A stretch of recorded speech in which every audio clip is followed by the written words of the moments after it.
My dear student, मैं Rajneesh Tiwari Saint Mary board से आपके लिए कक्षा 10 का सामाजिक विषय प्रस्तुत कर रहा हूं, जिसमें पहला जो सब्जेक्ट दिया गया है वो इतिहास का।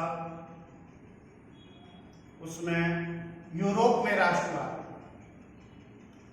इसके बाद सेकंड चैप्टर है भारत में राष्ट्रवाद। वर्ल्ड हिस्ट्री थोड़ी टफ पड़ती है, इसलिए हम आपको पहले भारत का राष्ट्रवाद के बारे में बताएंगे। इसके बाद अगले क्लास में आपको यूरोप के बारे में बताएंगे, इसलिए कि आपको समझने में सुचारू रूप से जो समस्याएं होंगी वो सही तरीके से आप प्राप्त कर लेंगे। तो जो भारत में राष्ट्रवाद की नींव पड़ी वह 19वीं सदी में।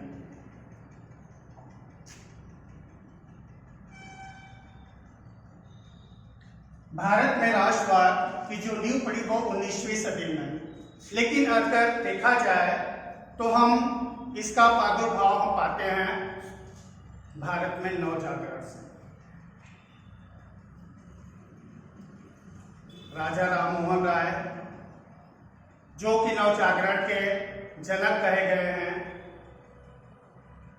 उनके प्रयासों से भारत में शिक्षा की जो गतिविधियां बढ़ी, लोगों के अंदर शिक्षा का ज्ञान बढ़ा और उन्हें धीरे धीरे विदेशी शिक्षा की जो जानकारी प्राप्त हुई, उससे भारत में भी लोग राष्ट्र के बारे में जाने और राष्ट्र से राष्ट्रवाद की तरफ बढ़े। तो राष्ट्र, जैसा कि अरस्तु ने अपने पोलिटिकल में लिखा हुआ है कि एक राष्ट्र का निर्माण जो है वह 3 पद्धतियों से होता है। पहला, उस पद्धति में परिवार होना चाहिए। परिवार किसी राष्ट्र के निर्माण में सर्वोपरि होता है कि परिवार का होना जरूरी है। परिवार हमारे माता पिता और भाई बहन।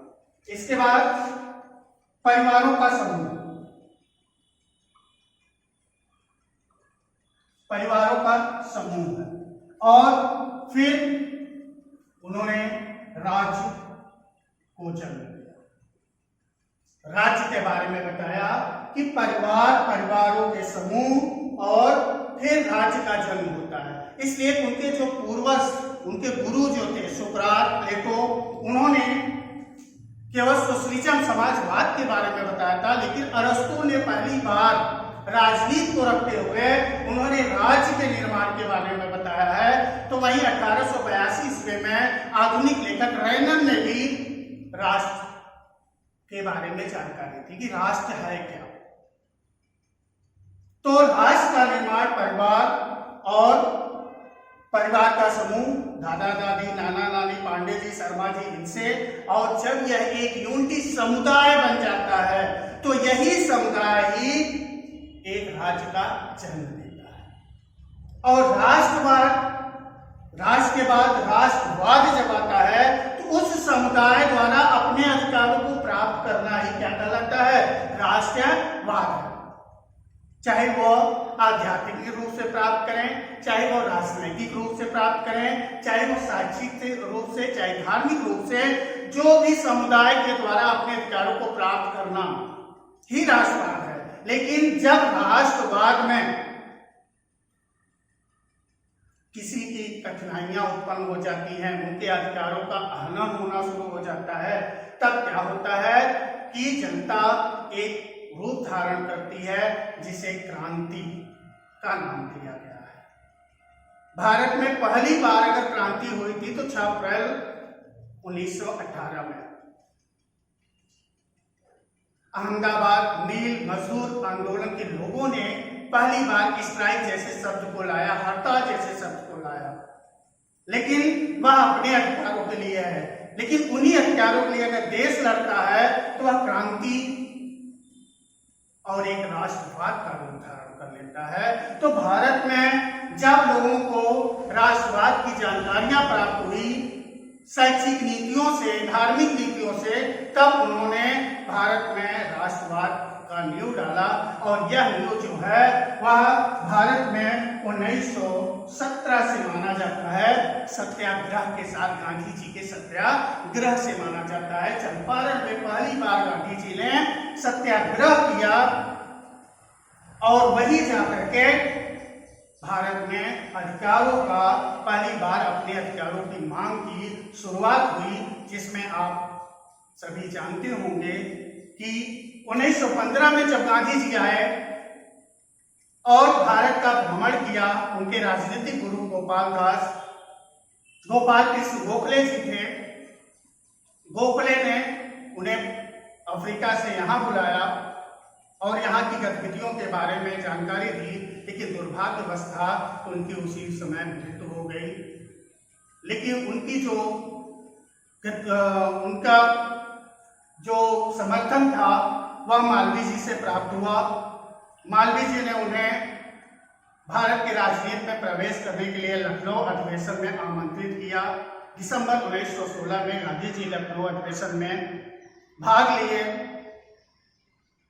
और सभी कार्यकारी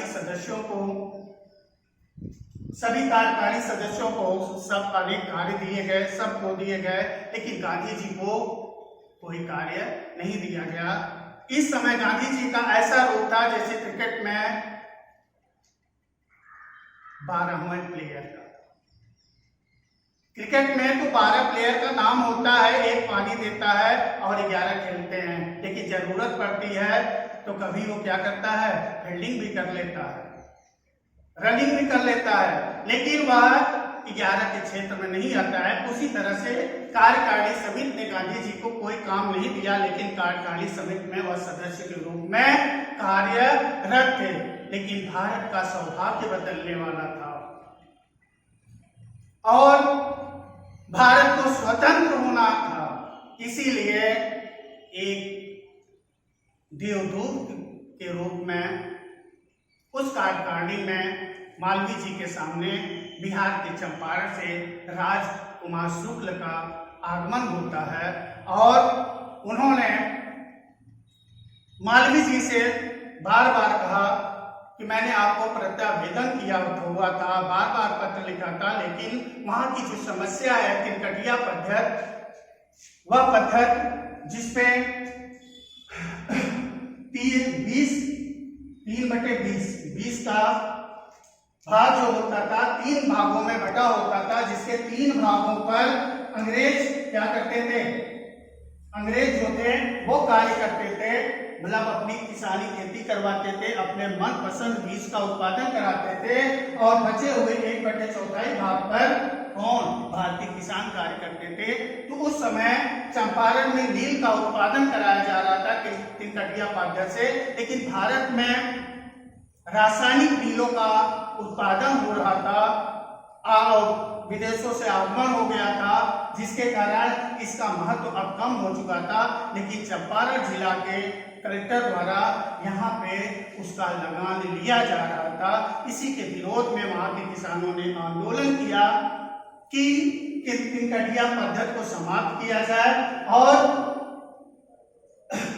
जो वहां पे अन्य वस्तुएं हैं उन्हें उत्पादित करने के लिए कहा जाए, लेकिन सरकार ने ऐसा कुछ नहीं किया, जिसके लिए किसानों के नेता राजकुमार शुक्ल ने बार बार मालवीय जी के सामने के पास प्रत्यावेदन किया, लेकिन उसका कोई असर नहीं हुआ। अंततः कार्यकारिणी समिति में उनका आगमन हुआ और गांधी जी को चंपारण भेजा गया, जहां गांधी जी की गतिविधियों से भारतीय अनजान थे। वहीं पर अंग्रेज जो थे वो जान रहे थे कि अगर या वही गांधी हैं, मोहनदास करमचंद गांधी, जिन्होंने 1893 ईस्वी में अफ्रीका में रंग भेद नीति को समाप्त करके वहां पे समानता के अधिकार को लागू किया था। वही आज भारत में उनका आगमन हुआ है, इसलिए वहां के कलेक्टर ने पटना पहुंचने पे उन पे पाबंदियां लगा दी, रोक लगा दी कि आपका बिहार में प्रवेश नहीं होगा। और इसके बाद गांधी जी ने उसकी कोई चिंता नहीं की, उसका विरोध करते हुए अपने जन समूहों के साथ तिनकटिया पत्थर के मामले में वहां के कलेक्टर से बात किया और अंततः सत्य की जीत हुई। जो सत्य के लिए सत्याग्रह किया गया था, जो आग्रह किया गया था, वह उसकी जीत हुई। इस तरह से गांधी का अहिंसात्मक सत्याग्रह सफल रहा और यही 1917 का चंपारण सत्याग्रह भारत में राष्ट्रवाद की नींव की शुरुआत कर दी थी।